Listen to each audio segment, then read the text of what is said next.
As promised, we are tackling some consumer issues right now on a few fronts. Tonight, the first one, the Lax Furniture closing its doors. We told you on the other side of the break what happened to holiday scams. Lydia Heckman joining us now with the Better Business Bureau with some great advice. Lydia, thanks for joining us. So you heard the story about Lax. They're closing its doors. Obviously, a lot of people going to be going there to get some good deals, or people who just bought some furniture. What's their recourse? Well, consumers need to keep in mind if they've recently placed orders with Lax, it's going to be really important to look back at their receipts, look at those return and exchange policies if they're interested in that at this point, and contact the store to find out if they do need to make a return, if that's going to be possible right now. They also need to look at, especially if you've got a pending order, you need to contact the company that you purchased that from and find out if you can expect that product to still be delivered on time, if there will be delays, or if you should expect a refund instead. Same goes for warranties. If you've purchased something from the store recently or even in the past couple of years, you need to double check whether you have a manufacturer's warranty or an in-store warranty, as that's going to probably be affected pretty quickly here. And consumers who are interested in taking advantage of some of these upcoming sales need to be aware that most likely those sales are going to be final. So everything you buy is going to be as is, but also to make sure to double check with the store. Each store may have a different policy on that, so it's just real important to find out before you make those purchases. Right. Well, great advice. Let's move on to the holiday shopping season. It's getting ready to kick off.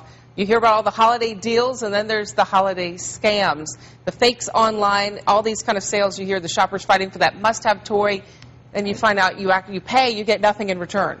Right. Right. Well, and the biggest thing that we're seeing is a lot of fake online sales where people are making purchases and paying money, sometimes a lot of money, especially for luxury or electronic items, and then they're not getting those products. And the common thread we're seeing, no matter where you purchase those items, it can happen many different ways, but the common thread is that people aren't taking the time to research what company they're purchasing from. They may be familiar with the product, but not with the seller, which can be a big problem in the end. So if you're on Craigslist, you want to try to find someone local. You also want to use cash, or don't use cash, I should say. Well, in Craigslist is a different situation where you can actually make that transaction in person. And so in that case, because it's very different, the seller most likely doesn't have a credit card ability and they can't charge you that way.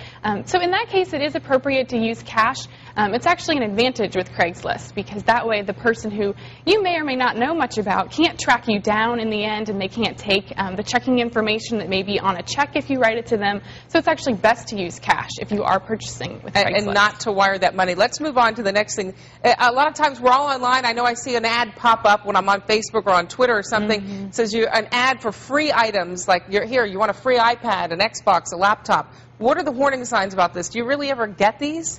Most of the time we hear that people don't, and actually what's happening there is even worse than not receiving your product. People are being directed oftentimes to unsecure websites where there are viruses being uploaded into their computers and infecting their computers, taking their personal information, and that is really leading to identity theft, which is often much more costly than losing a product that you paid a couple $100s for. All right, Lydia Heckman with the Better Business Bureau, always bringing us great advice. Thanks so much. Thank you. And we will be back with a look at weather in a moment, but first, here's a look at today's job of the day. Austin-based company Net